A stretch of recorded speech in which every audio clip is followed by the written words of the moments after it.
This is iFIBER 1 News. Here are today's top stories. A new facility in the Wenatchee Valley designed to assist those who are going through a mental health crisis is nearing completion and will soon begin admitting people in need. When the steam rises from this cozy shed along Eagle Creek Road outside Leavenworth, that's how you know the coffee's on. Tucked away beneath the Wenatchee Avenue Wells and Wade building, a secret nest of artists pursue their dreams. The Soap Lake Eagles volleyball team is coming off a successful season last year where they finished third in districts after a 6-2 conference record. From the iFIBER 1 newsroom, this is iFIBER 1 News. And it starts now. A new facility in the Wenatchee Valley designed to assist those who are going through a mental health crisis is nearing completion and will soon begin admitting people in need. The Parkside Crisis Stabilization Center is located on the site of the former Parkside Nursing Home, and its realization has been part of a long and steady labor of dedication and care for the region's mental health services community by its program director, Dr. Julie Rickard. So the idea of this facility is that it's going to be a hub for patients that previously fit into no specific category and so would really get sent home even though their mental health worker or their physician might believe that they're not safe and they're not able to be safe, but they don't fit the imminency criteria to get detained. The new Parkside facility is owned and operated by parent company American Behavioral Health Systems, and Dr. Rickard steps into the position as its program director with a 14-year background in behavioral health and also as one of the founding anchors of the Suicide Prevention Coalition of North Central Washington. A total of $8 million has been spent getting the 32,000 square foot space ready for its new role within the community, and upon its opening, the facility will offer 16 patient rooms which have been specifically outfitted with safety in mind. So this is one of the patient rooms for the crisis stabilization.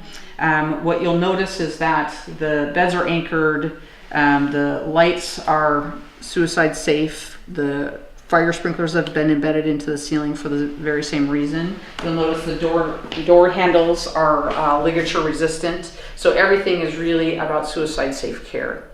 Parkside's patient units are not the only thing on its grounds to feature a very unique set of safety features. Its patient intake area next to the building's sally port was also designed with this in mind as well. Parkside already employs about 50 people, which also accounts for a staff of 20 mental health professionals led by and including Dr. Rickard, who also has worked with a number of other regional entities in an effort to better coordinate the facility's services. Part of the work has been around making sure that we're partnering with all of the local agencies. So that would be the different mental health facilities, Catholic Charities. They have the crisis contract currently, and then also law enforcement. So we've had several law enforcement meetings around creating pathways of care and making sure that law enforcement, whether they're in Quincy, Ephrata, in the Grant County area, up in Okanagan, Chelan and Douglas, both the sheriff's departments as well as the cities, understand what their officers should be asking to make someone a good candidate for our facilities. Dr. Rickard says they hope to eventually expand the facility's reach of services to include an evaluation and treatment center, which would create a dozen more patient rooms and up to 50 additional staff members. The American Behavioral Health System's Parkside Crisis Stabilization Center is currently on track to care for its first patients by late October. Reporting for iFIBER 1 News, I'm Chris Hansen. This segment is brought to you by Change doesn't have to be complicated.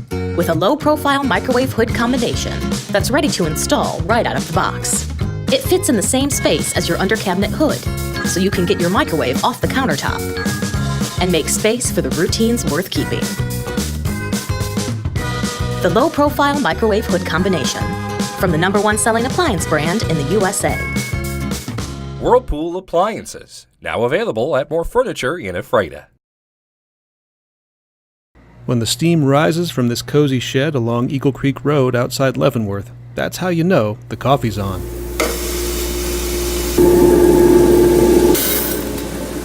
Jake Carvito heads up Lookout Coffee Roasters, a family-run business with his dad Jim, mom Joe, and brother Justin.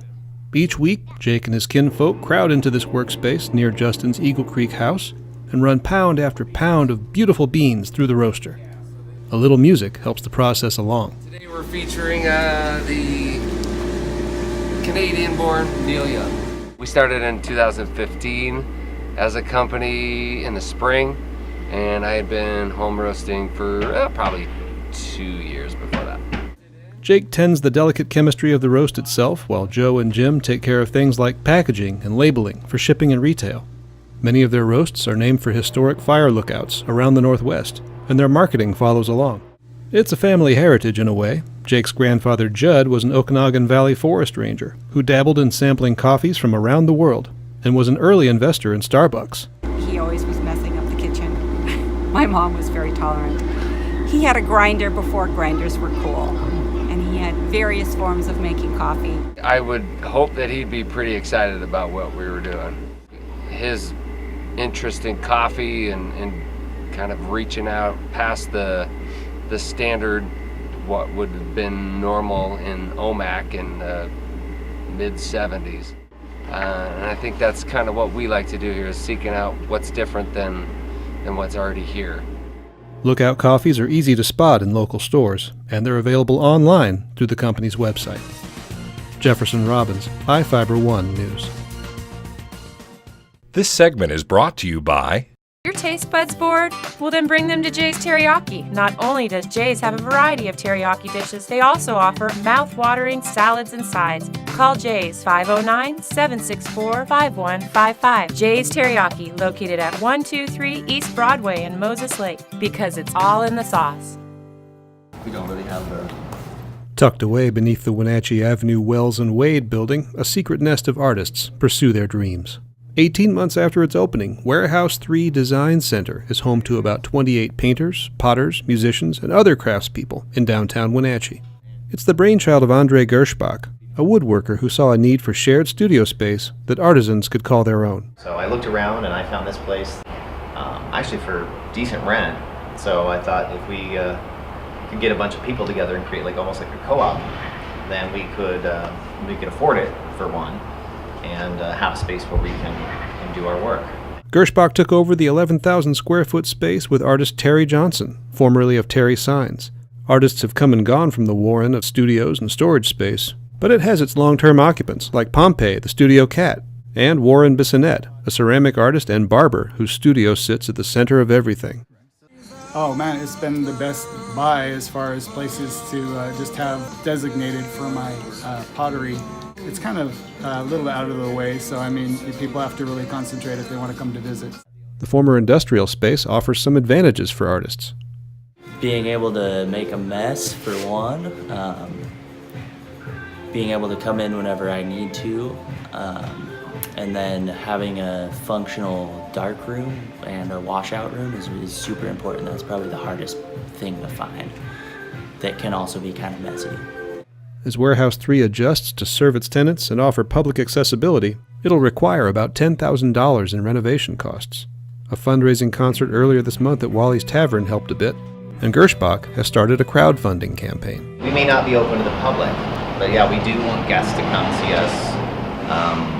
Eventually, we do plan on having events. We want people to come in and kind of see what we're doing. Maybe once a year, twice a year, have all our artists here so you can come and actually meet them. Jefferson Robbins, iFIBER 1 News. The Soap Lake Eagles volleyball team is coming off a successful season last year where they finished third in districts after a 6-2 conference record. This season was started by beating last year's second-place team Tenasket in 4 sets. Last night, the Eagles hosted 1A opponent Okanagan, who had gone 8-2 against 2B and 1B opponents since 2016 going into this matchup. In the first set, Soap Lake led late before Okanagan came storming back to sneak through and win the first set 25-23. The second set, Okanagan got hot early and rode that to a big win 25-9. The third set, the Eagles refused to go out without a fight.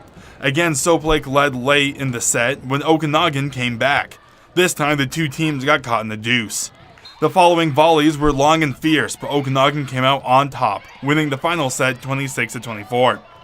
Okanagan won the match in 3 sets, but Soap Lake still holds a spotless conference record. The Eagles will next play tomorrow when they travel to take on Liberty Bell. I am Adam Chikoski for iFIBER 1 Sports. This is iFIBER 1 News. For more information on these stories and other news, visit us online at iFiber1.com or check us out on Facebook.